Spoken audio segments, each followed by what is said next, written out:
Hello everyone, it's me, Robert, back for another review, and well, considering everyone's doing one now, I thought I'd jump on and have my two pences of say, and that's talking about, of course, Transformers Age of Extinction, which I did go and see yesterday. Now, before I say anything and do anything in this review, I do respect everyone's opinions on the film. Of course, everyone has their different opinions. Of course, and I respect that. And however, I will probably say some stuff in this review that might be controversial to people or might upset a few people. So I apologise in advance. But then again, this is just my views and opinions. So yeah, Age of Extinction. Let's just say I wasn't looking forward to it in the months up to it. The big thing with this film that I've noticed is that people who were looking forward to it really didn't like the film, and people who weren't looking forward to it at all, like me, really liked it, or liked it. I wouldn't say I really liked it. It was an enjoyable film to watch. I wouldn't say it's fantastic or brilliant or really enjoyable. It's a good film. But I can't really say it's a good film. It's a good Transformers type of medium, because it's not really a film, is it? They're not really films. But yeah, basically on the run up to Age of Extinction, you had so much hype and expectations is why people are being so disappointed by this film. Like, when the first trailers come out, people were like, "Oh, look, Dinobots! Oh, they're brilliant! Oh, it's gonna be awesome! Oh, it's all this crap and stuff like that. And, oh look, Age of Extinction is going to be this amazing film that's going to just be completely not like the first three films in any way, shape or form." And there was just me going, "Oh yeah, of course it's going to be. It's a Michael Bay film, what do you expect? After three films, people, come on, you know he's not going to direct them differently, is he? It's just going to be the same things. You're still going to have the comedy, you're still going to have the hardly depth plot line. You're going to have characters that, well, you don't really care about, and you're going to have Transformers that hardly get any screen time. That's kind of the pinnacles of Michael Bay films, Transformers wise. I mean, after three films, what were you expecting? Was you expecting it to be different? Because yeah, and that's really why quite a few people are disappointed with this film, because their expectations were so high. Because on the months running up to Age of Extinction, the amount of hype that people were talking about, it just got to a point when it was unbearable. You would go on places like Facebook or YouTube and you would see tons of videos of people saying how excited they were and looking forward to the film they were and how brilliant it was going to be, that Dinobots are going to be in it, because that was the one thing that everyone was constantly going on about. Bloody Dinobots. It was Dinobots this, Dinobots that. And then of course, when the toys came out, Dinobot here, Dinobot there. Oh, aren't these toys so wonderful and stuff? And you could see it. People's expectations were getting higher and higher, to the point where when they actually went and saw the film, whether it was good or bad didn't matter, because it was obviously going to be below their expectations. And that's kind of a staple with Transformers fans. We get expectations up too much with a lot of things. Comics, toys, films. It seems recently people's expectations are so high that you're never going to match that. You watching this now, you're never going to get your perfect Transformers film, because your expectations are so high. Now, this isn't everyone. There are people whose expectations are quite low in Transformers. Me, basically. I have hardly any expectations of Transformers these days. But then again, that's because I'm turning into a cynical person these days. But yeah, so because of this, quite a few people who watch it are like, "Oh, it's terrible, it's bad." Which is ironic, really, because I thought all of that beforehand. I was like, well, this looks kind of shit. It's Dinobots. I don't really give a damn about Dinobots. For me, they're like the worst subgroup ever in Transformers. Well, they're not the worst, but their characters are so boring. It's just, here's some Transformers that turn into dinosaurs, and they have hardly any intelligence and brains, and Yeah, they help out the Autobots once in a while and do other shit, but do I give a damn? Not really. There are far more interesting subgroups like Headmasters, or hell, even Godmasters are more interesting than Dinobots. And I don't care if that's offended you. That's just my personal opinion. As I said at the beginning of this, it's my opinions.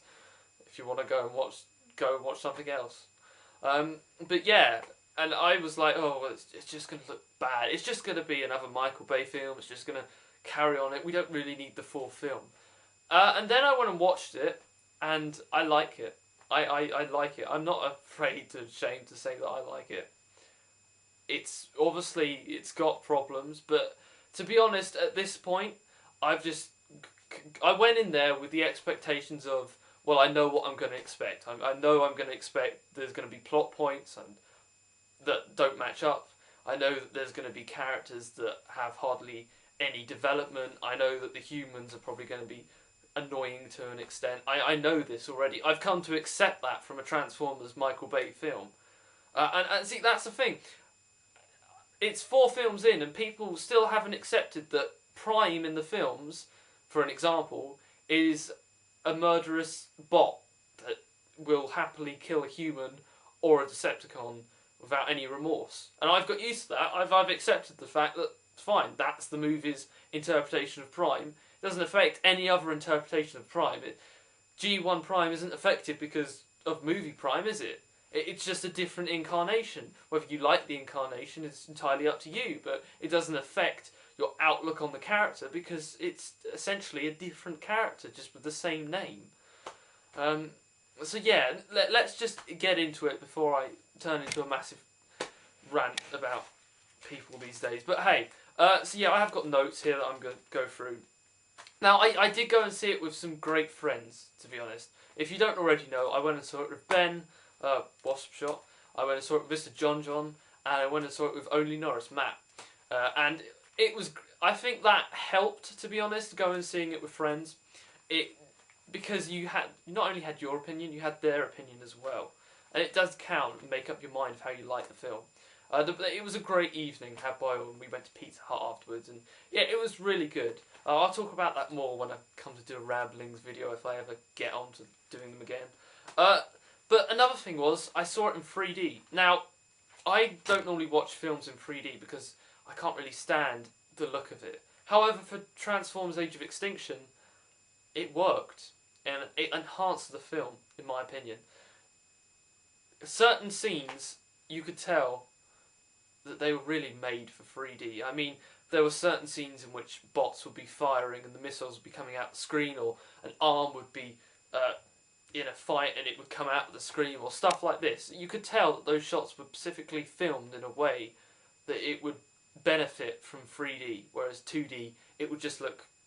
well, the effect would be ruined, really. So that, again, helped. Now, plot point, because, let's face it, Transformers Michael Bay films don't have great plots. The plot for Age of Extinction, it was okay. It was what I come to expect, to be honest. It hadn't got much depth to it, but it did have certain elements that was new to the series. I mean, you had the whole idea of Transformers re-engineering, re-engineering Transformers to make their own. Now, to be honest, that's not a new thing in Transformers continuity. IDW've done it with the original Asian series. You've had it way back in Marvel. It's not a new thing, but I liked it because, you know, after 3 films, yeah, humans would start to try and make use of this technology. And another thing is the fact that the Autobots are being hunted down. After 3 fucking films, the humans have finally realised that actually the Autobots, you know, they are dangerous to be kept on Earth, as dangerous as the Decepticons. So it makes sense they're hunting them down. Which, yeah. And, I mean, there are plot holes in it. I mean, the ending's probably the worst part of the film, to be honest. It starts off well, the middle bit is okay, and then the ending's quite bad. But that's mainly because there's certain plot points that doesn't get addressed. Like, for instance, the scene that they have to get out of the city of Hong Kong, I think it is.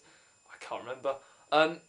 They take it across the bridge with the Dinobots. The Dinobots like stop and defend it, and then you don't see what happens to it at all. So you don't know whether they get it out of the city in time and detonate it in a wild area. It's just suddenly you see the character, who I'll get onto in a bit, at the end, like nothing's happened. He turns up and is like, yeah, we saved the day. Well, what happened to this seed? I mean, did you stop it in time? Did it go off and turn a whole desert into Cybertronian? Or Cybertonium, or whatever they lead and call it. It's not explained. But then again, it's a Michael Bay film. What do you expect? And also, all of a sudden, Prime has jet boosters coming out of him. Okay, sure. Like the film never addressed that. He can suddenly boost up into the sky and fly into space. Fair enough. I mean, hey. But as I said, these things you come to expect from Transformers. So, in my opinion, they weren't as bad as what everyone's going on about. I could just sit there and go, yeah, well, I accept that because it's a Bay film. Let's just move on from that plot hole, because let's just forget about it, to be honest, and think about the actual good things about this film. Because I know I'm sounding quite negative now, but there are good things about this film. Because, to be honest, in terms of plot, it felt more like a reboot than the next in a series. I mean, if you could just take all three of the first films and make them into some sort of 5-minute clip show, and then add that onto the beginning of this film, then that's all you really need, to be honest. If you hadn't have watched the past 3 films there and you watch this, then to be honest, you probably get the same enjoyment out of it as somebody that have watched the first 3. Because in my opinion, it could well be a reboot. It feels like it could be a reboot. It's got so many different things that they tried, fresh things that they've tried. It could be a reboot for all I care. Because let's face it, the first 3 films were, yeah, they were okay. I mean, it started off. First film was all right. The second film was a pile of shit that should never have been made. And yeah, I absolutely hate it. It's just crap, to be honest. It's utter shit.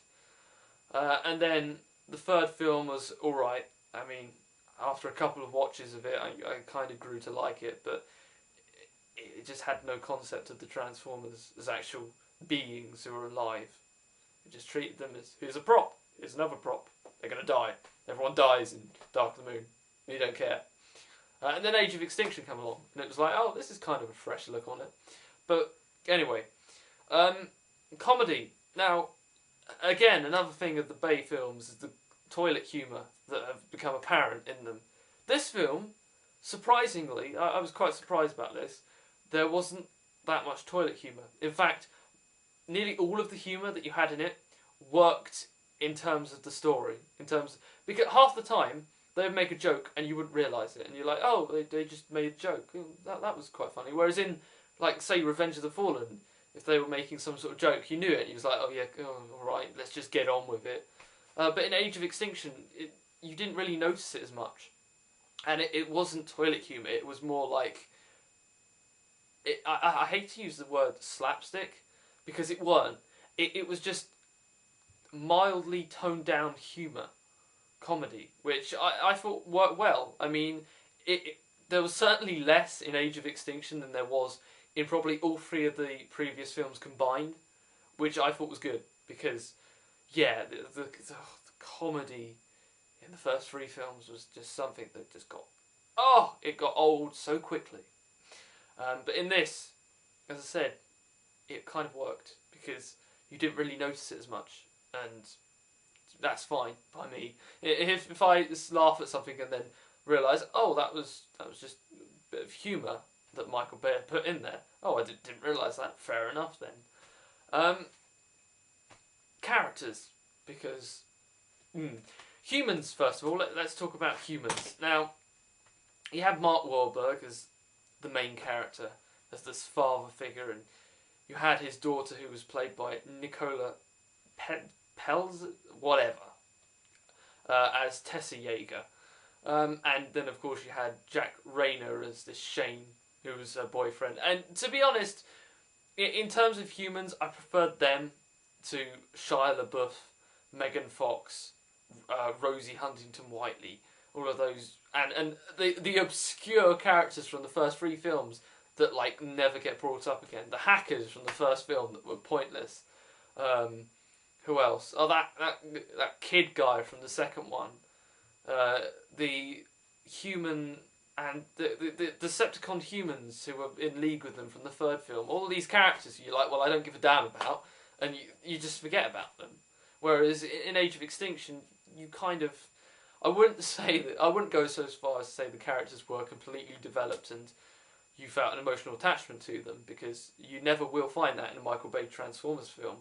However, they were at least enjoyable to watch, and you kind of saw where they were coming from. I mean, yeah, especially in the context of the story, finding Optimus Prime and making him realise that actually, humans aren't that bad. Although, that's the thing I like about it.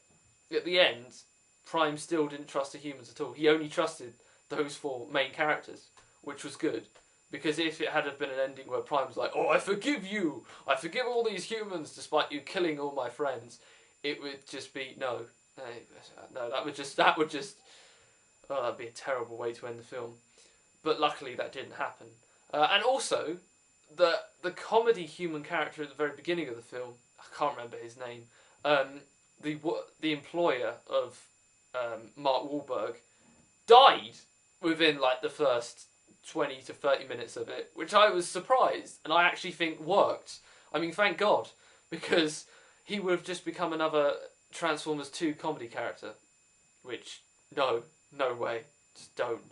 I mean, yeah, there was a character in here who was mainly for comedy, but it was toned down a hell of a lot, and I'll get onto that. But yeah, they killed off like this comedy human character within the first half an hour, which was a pleasant and it was refreshing and a pleasant surprise, to be honest, because yeah, otherwise you just have a whole host of characters that are just background and you forget about them by the end of the film. And they killed him off in such a dark way, which again I'll get onto how this film is dark, but yeah, it was kind of a shock. But then again, I like that. I like that they're trying to take on a darker tone for this film. Now, in terms of the comedy character, that was the character of Joshua, who was played by Stanley Tucci. I think that's how you say his surname. I don't give a damn, frankly. He wasn't as bad as I thought he was going to be. I thought he was going to be I can't remember the name of the actor, but the Agent Simmons from the first lot of films. I thought he was going to be another Agent Simmons, but he weren't, actually. He started off as a villain, and slowly towards the end of the film became a hero or an antagonist. And the comedy moments that he had, again, it wasn't toilet humour. It was just mild humour toned down a lot. And to be honest, like, the amount of screen time he got wasn't that much in comparison with other characters. I mean, the main characters that got screen time in this were Mark Wahlberg, his daughter, and her boyfriend. They were the 3 main characters who got the most screen time, and maybe Kelsey Grammer's character. But yeah, so I'm glad that they didn't have him in it for much. Now, there was a scene with his assistant, the Chinese woman, which again I think is a pointless character, because I'm not saying that Age of Extinction didn't have pointless characters. It did. The Chinese assistant of Joshua's, I don't know her name, I don't care. She was pretty pointless, and that whole fighting scene when she's doing sort of kung fu style as he's waiting in the lift, pretty pointless. You could have cut it out, and that's another thing with this film. It was too long, nearly 3 hours of a film, of a Michael Bay Transformers film. That's just taking the piss, to be honest. It could have easily been 2 hours, or it could have been, hell, even an hour and a half, because there was a lot of stuff you could have cut from it, like that whole scene when they're on the motorbike being chased by Kelsey Grammer and his assistant. and then the bit where they're waiting in the lift. That whole scene could have been cut, to be honest, because it was pointless. But hey, as I said, it's a Michael Bay film, so I'm like, well, yeah, whatever. I just take it as it comes, to be honest. I'm like, well, that's. I knew that it was coming, to be honest. Talking of actually Kelsey Grammer, his character was all right. He played, I wouldn't say a really good villain, but he brought across the character in a way that you could understand why he's doing this, his motives, his logic behind him. But I don't know. I was hoping for more from Kelsey Grammer because, like, I'm a huge fan of Frasier, and I do like him as an actor. And I felt in this he was just a bit toned down a bit much. And again, not enough screen time. I mean, another pointless character was his assistant, which if they had not just had him in the film, it would have been better. Because that character was pointless. I mean, the whole fight with him and Mark Wahlberg in China when they're jumping down off the roofs. I didn't need that, thanks. I don't want to see him jumping down off a roof. Pretty boring. And besides, we could have had more time for Kelsey Grammer and screen time. But hey, it's a Michael Bay film. What do you expect? Now, in terms of Autobots, because I might as well talk about those. I liked the Autobots in this. Now, I say that with quite reluctancy because, as you probably know, I'm a huge Decepticon fan and there were hardly any Decepticons in this film. I'll get onto that in a bit. Yeah, I like the Autobots. Now, I liked this. They had a real sense of desperation. You could see that they had been broken. You could tell that they had lost all trust in humans. Like the first time we see Optimus Prime when he's transforming in Jaeger's shed, and he just tries to shoot them all and points a gun at them, and his first words are like, "I'll kill you all." You could really tell that Prime has been messed up from the events that have taken place between these films. I mean, imagine if your friends were hunted down by people you thought were friends. It would psychologically change you and mess you up. And that's what I really felt from the Autobots, that they were really messed up in this.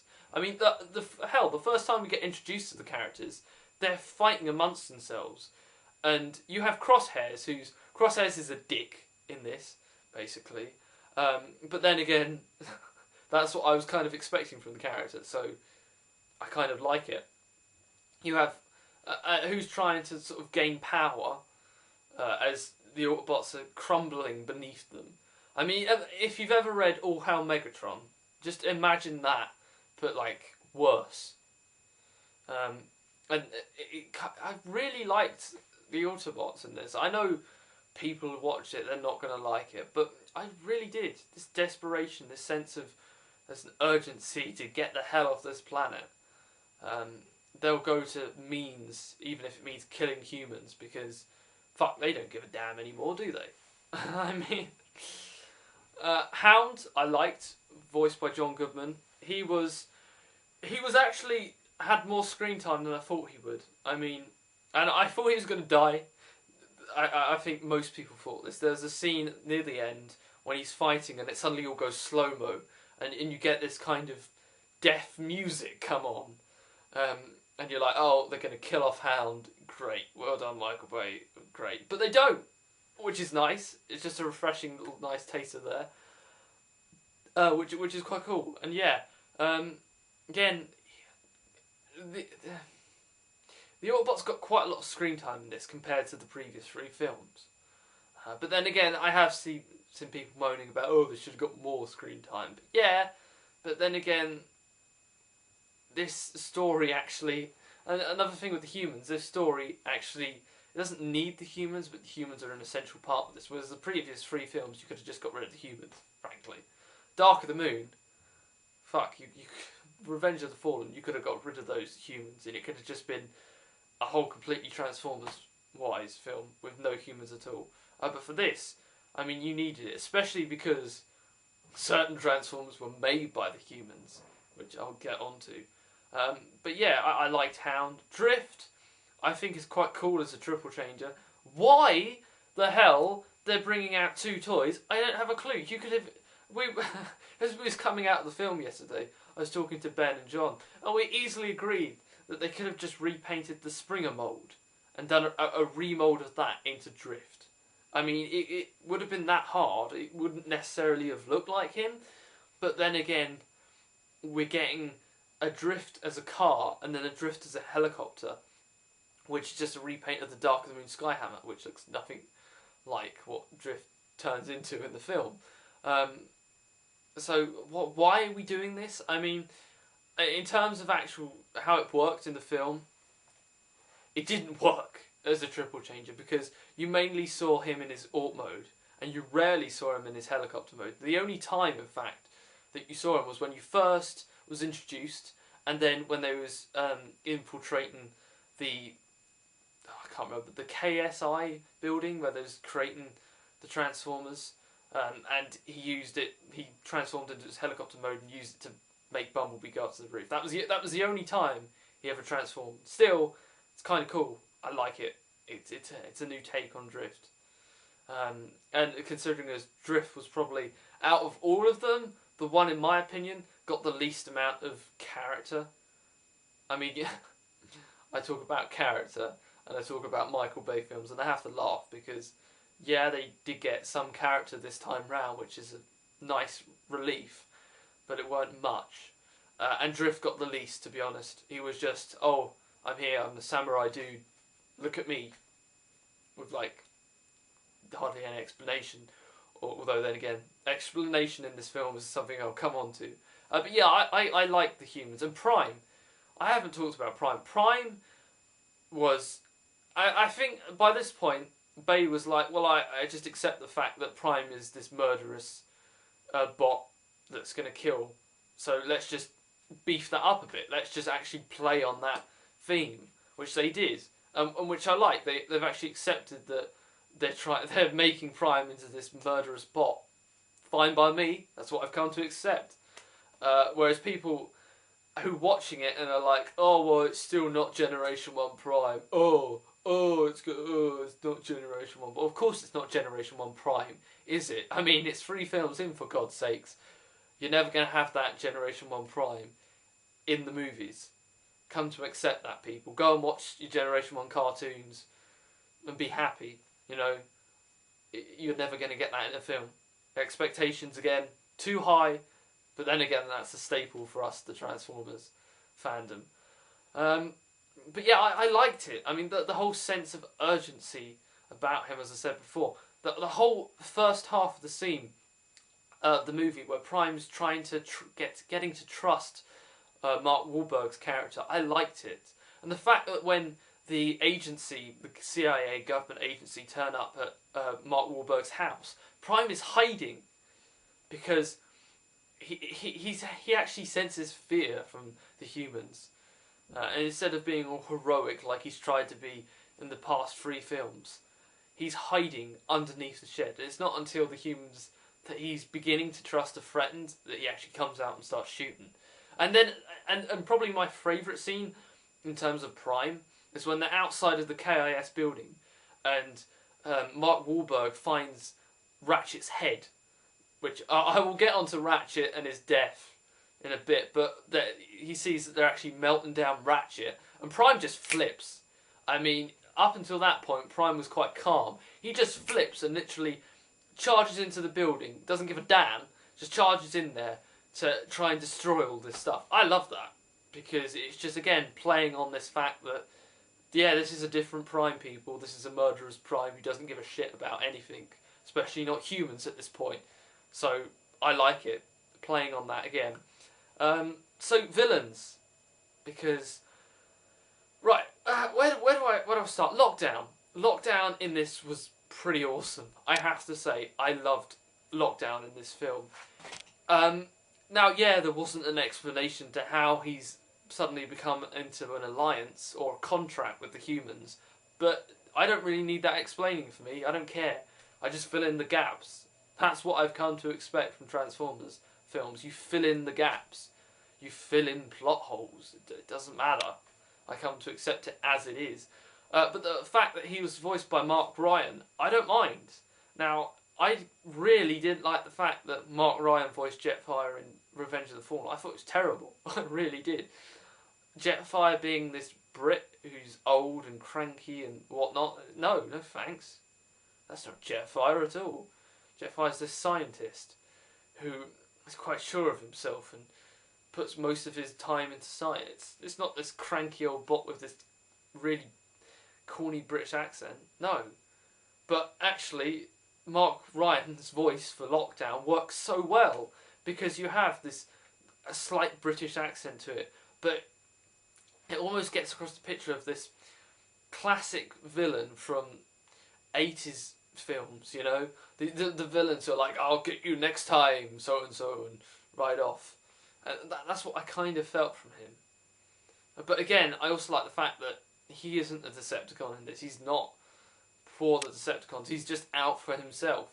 All he cares about is his prizes, which again, bringing in the stuff from animated, because I loved Lockdown in animated, and that was one of the things I was a bit annoyed when I first found out that he was going to be in the movies. I was like, well, they're going to ruin the animated character. But no, not at all. In fact, they did the character justice. I liked Lockdown. The whole look of Lockdown I liked. The fact that he's got a scar down one of his eyes is pretty cool. The gun face. Now, I was opposed to this when it first was released, but I actually like it. I think it works well. Especially as you see how it all transforms. Really nice.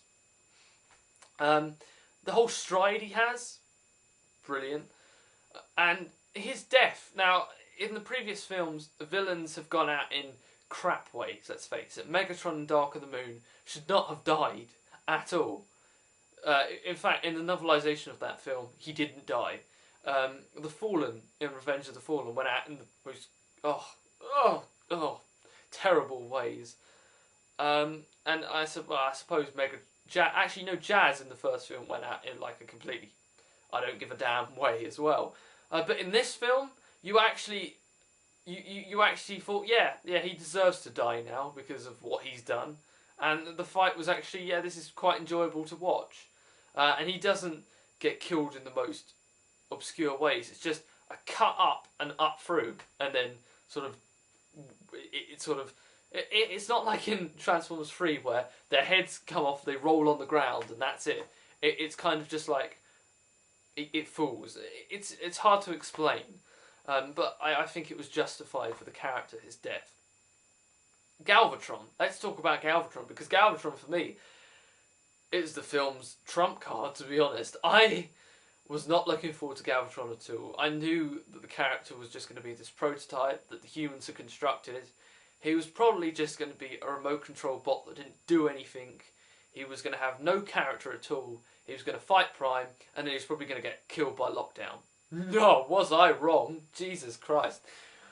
Oh, the fact that he actually had a character, the fact that he was Megatron reborn, in a sense, because Megatron actually survived. So yes, hello, sorry about that. As you can see, it's a different time. The camera can only record about half an hour, so it recorded that and then stopped while I was rambling on about the rest of the video. And then I had to do a podcast, so I'm back for the second part. So yes, Galvatron. I was thinking that it was just going to be a prototype, but then it's actually Megatron reborn. And you know, they're actually using those Insecticons from the second film as plot. That's brilliant. And not only that, the best bit about Galvatron, he talked. He actually talked. I just thought he wouldn't talk. And he was voiced by Frank Miller. Yes!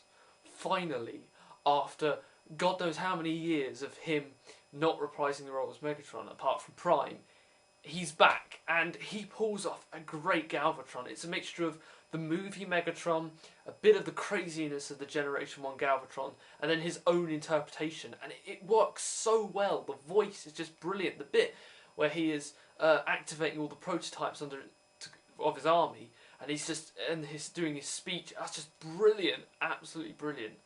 Oh, I thought it was amazing. However, the only downside to the character is near to the end, he's just sort of shoved away. It's like, it gets into the last half an hour of the film, and Galvatron is sort of shoved away, and all we see him is walking off going, "I will get you, Prime, one day." And obviously that's set up for the next film, but I just would have liked it if he had been in there a bit more. But no, Galvatron in Age of Extinction is a really great character, along with Lockdown. And I thought that, well, surely they would clash, because Lockdown is such a strong character and so is Galvatron, but actually it worked well.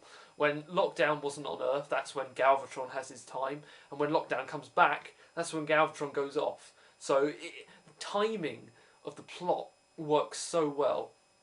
Let's talk about Stinger, because Stinger is one of those bots that I think is pointless. In fact, Stinger, out of all of the bots that appeared in the movie, is the one that I would say you can just... He didn't need to be there, frankly. He had no speech at all, he didn't speak, he had no character, he was just the other prototype that went on its own, along with Galvatron. And then, during the film, the later part, Galvatron makes a whole army of Stingers, which kind of makes the character redundant. And you're kind of wondering, well, which is the real one? And it's only because they play a certain piece of music during Stinger and Bumblebee's fight scene. At the end, Bumblebee says a remark about a knockoff that you realise, oh, actually he's just killed this original Stinger. He's a character that you just completely forget, to be honest. Much like the human Chinese assistant that I was talking about earlier, he didn't really need to be there, to be honest. And also, the transformations of these new bots, I don't like. I don't like this weird sort of... It's hard to explain, but basically they don't transform. They just sort of materialise into this stream of blocks of the stuff that they're made up, which is called Transformanian or whatever. Something ridiculous like that. At least it's not called Cybertonium. It could have been worse, but the name's still corny. But yeah, they go into this sort of stream. And I know it's trying to be futuristic and sort of the next generation, but you're kind of not getting the point that they're Transformers, you know. I think that was the main part of the film that I had a gripe with. That whole thing that these new Transformers don't transform properly. They just sort of go into stream. Because, again, that was a massive gripe I had with one of the trailers when it showed Stinger doing that. I was like, well, that's just completely and utterly rubbish. I'm not going to like this film at all. But I did. And luckily that wasn't all of the plot. Talking of that, Lockdown in the film, just going back a bit, he had this real presence to him that was matched by the soundtrack. Now, whenever Lockdown came out, you had like this beats of boof, boof, boof. You can find it on the internet. I was listening to it today. The Lockdown soundtrack. It sounds so good, which kind of conveniently leads me into my next point: the soundtrack for Age of Extinction. The soundtrack was 10 times better than anything the first 3 films have, in my opinion. It was just fresh. It was exhilarating, to be honest. It was just nice to listen to, and it wasn't Linkin Park. After 3 films, I had got sick to death of listening to Linkin Park. Yeah, in the first film, their song was alright. Then in the second film, it was like, yeah, we've heard this before. By the time we got to the third film, it was like, I don't care about Linkin Park anymore. It just sounds the same. I don't care. However, instead, we got Imagine Dragons for Transformers 4, which I actually like. I've never actually heard of the group before this, and apparently they're hated by a lot of people. I don't know why. They sound quite good to me, to be honest.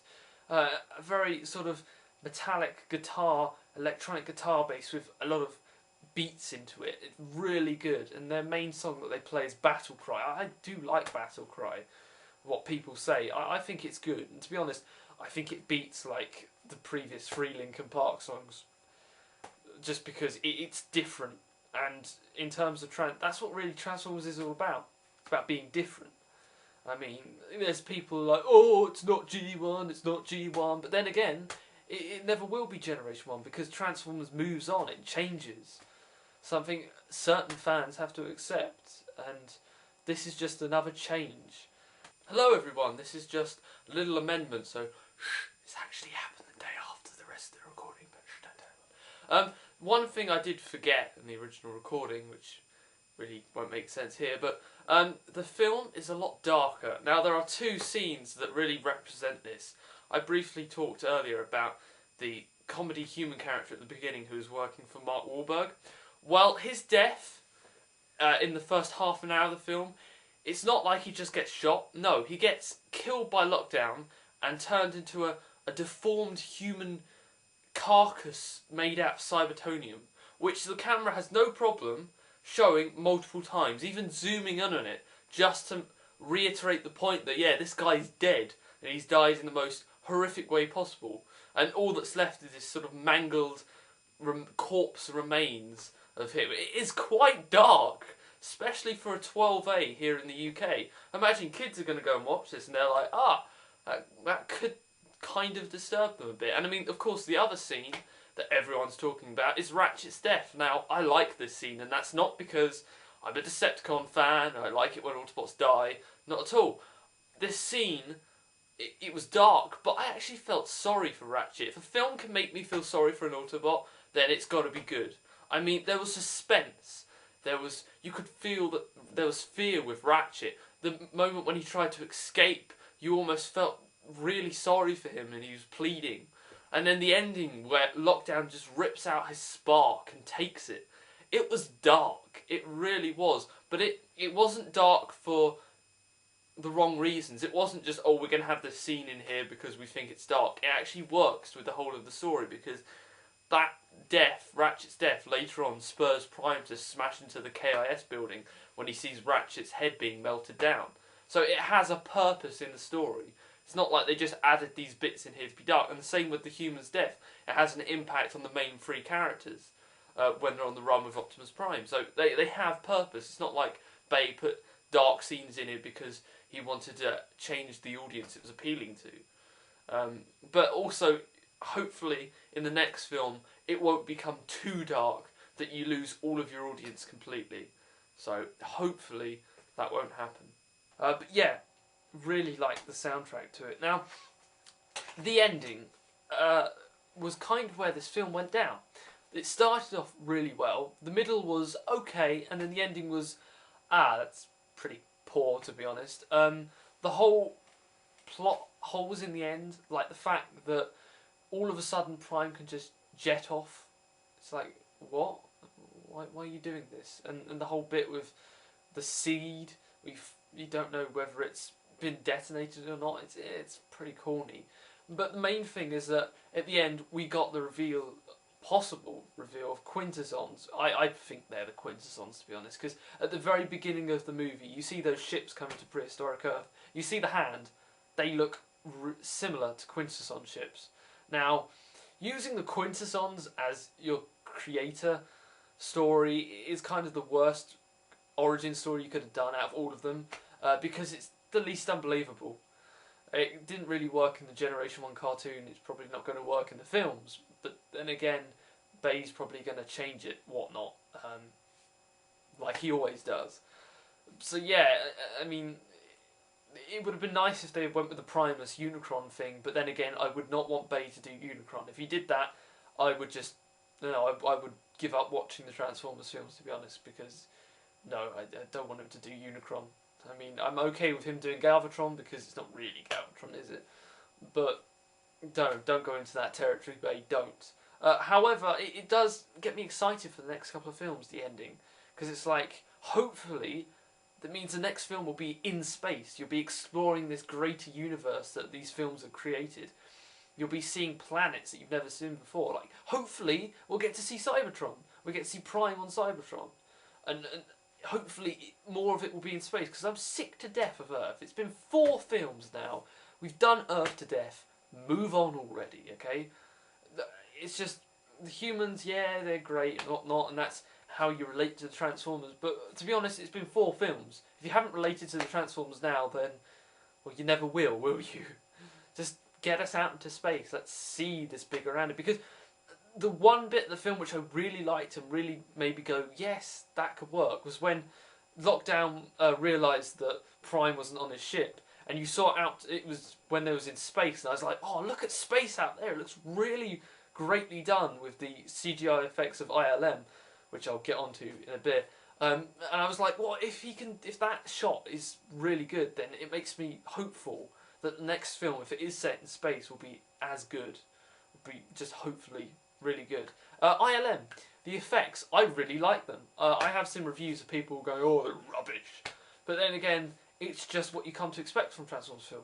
In fact, I thought the effects in this film were better than the previous 3.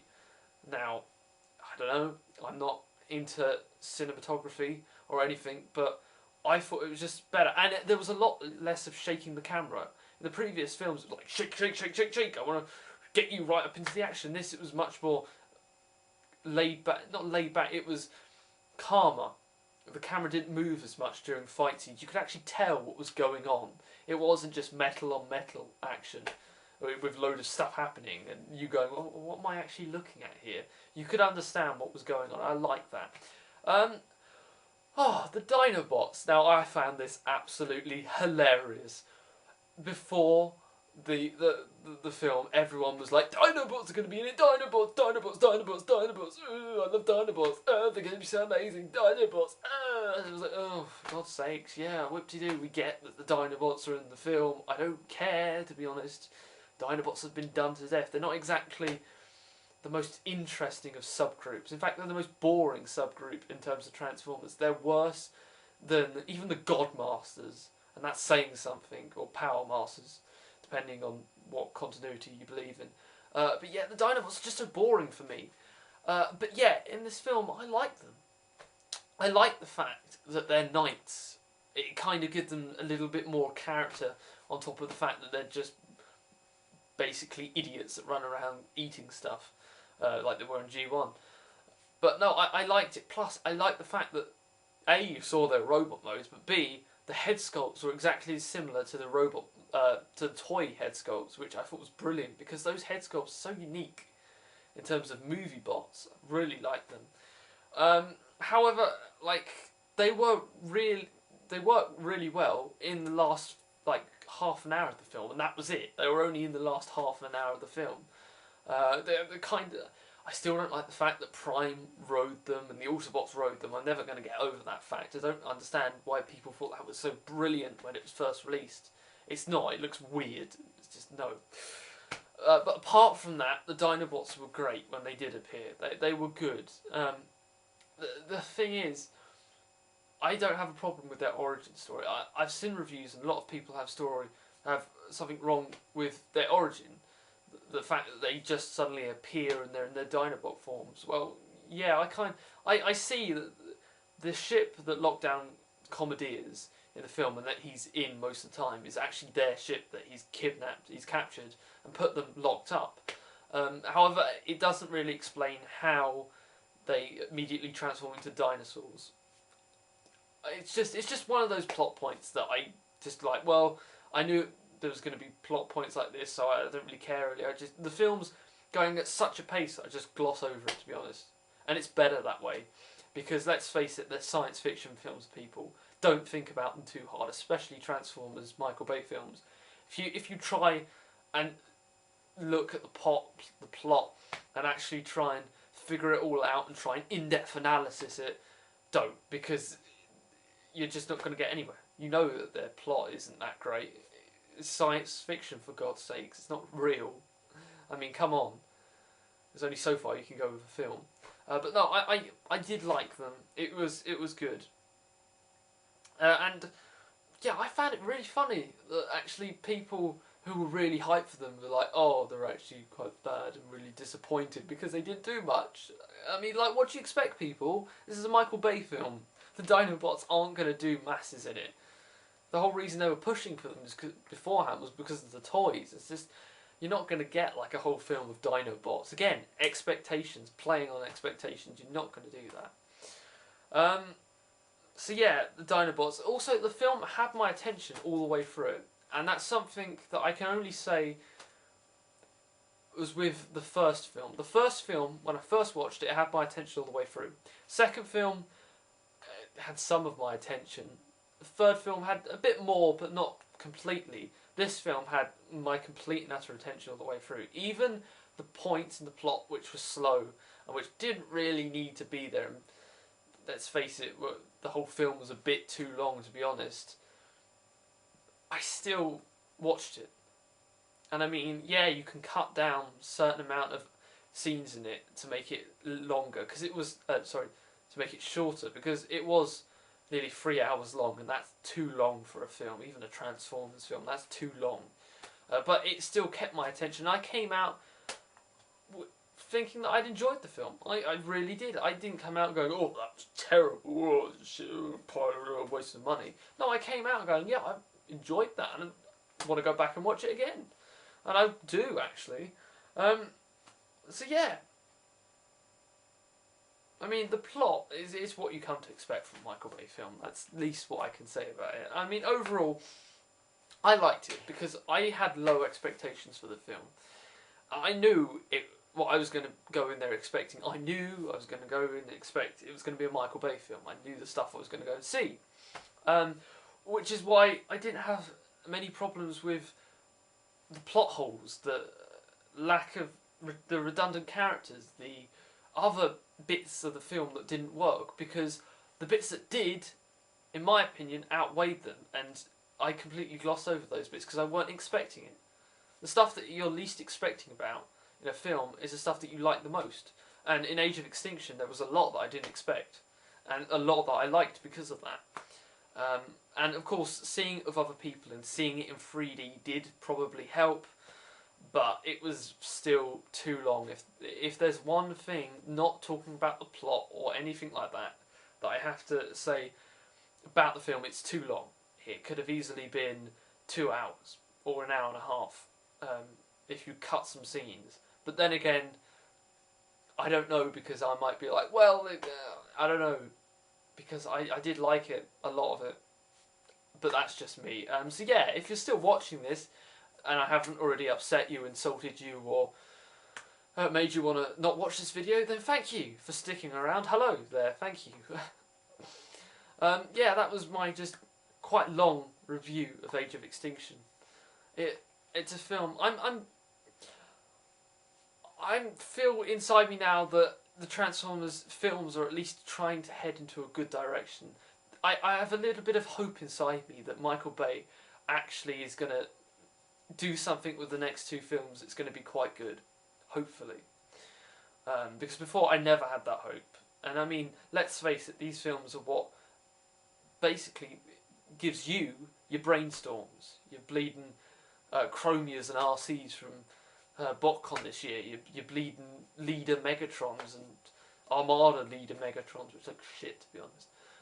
But that's a whole different story for another day. But yeah, these are the films that bring in the money for you and me to buy and collect all these lovely stuff that we have, like the Generations. So when a film does that and is also slightly good at the same time, it gets my hopes up that Transformers is on the rise, because it's been quite dark recently for me in terms of releases. It's been quite slow, there's not been much out, it's been a bit, that's not great, is it? But there's something about this film that's just got my hopes up.